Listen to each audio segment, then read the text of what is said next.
I'm doing an update of what I've done differently in my square foot garden journey.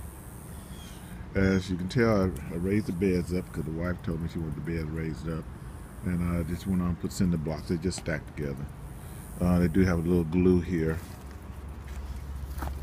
some kind of liquid nail or something.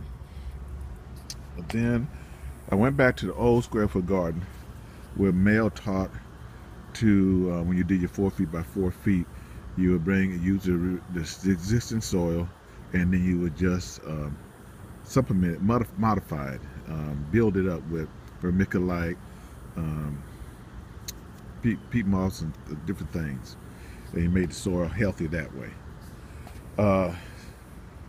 The new square foot garden for me, since I have so many beds, and my micro soil web is so aggressive because I built it up, they eat my compost up so fast, and within like a month and a half, 2 months, they have already dropped it down, sometimes 6 inches, and my aquajet to be exposed. Then I have to fill it up again, and that becomes for me not cost effective and labor effective. So I went back and brought sandy loam, mixed it in. This is 50-50, compost and sand, cushion sand together, and then put in the other materials like the vermiculite and stuff like that into it. Over here you don't see it over here because it's back here. I ain't doing anything over there. So up here is where the food's gonna grow. Cost effectiveness, that's the key thing. Then the aquajet is below. It's a subsurface device that's beneath the surface by 4 to 5 inches, and it waters and sends out a jet stream, and then through osmosis water the ground. It does not really do the surface, so I plant seeds and come in and water by hand, and then the roots will get down deep enough, like these tomato plants over here. They get down deep enough where the aquajet can take over. What I want to do differently is I'm a lazy gardener. Let's just face it. I want the system to spray on top. So I put in this drip irrigation with this microsprayer right here, and it'll come on for 1 minute and spray the soil over here. And I selected it to be above the plants.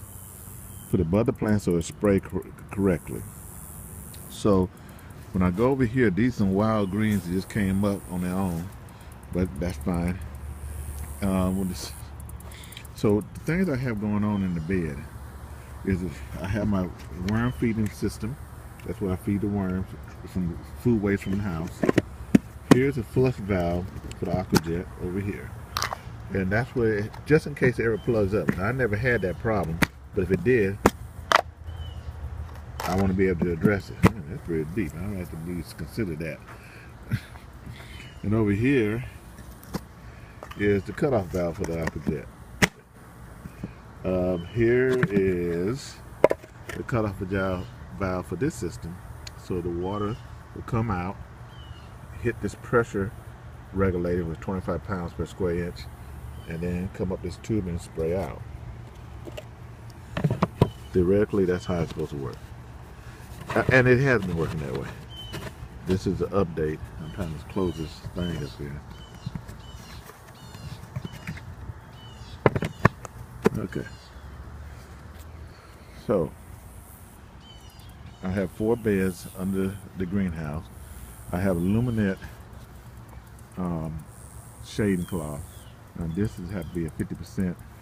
They drop the temperature like almost 15 degrees. It's significant. I can be here when it's really hot and I'm comfortable. So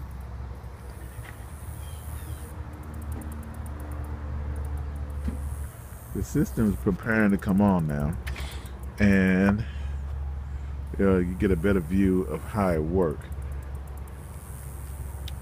So let's take a look on the system. Hold on a second.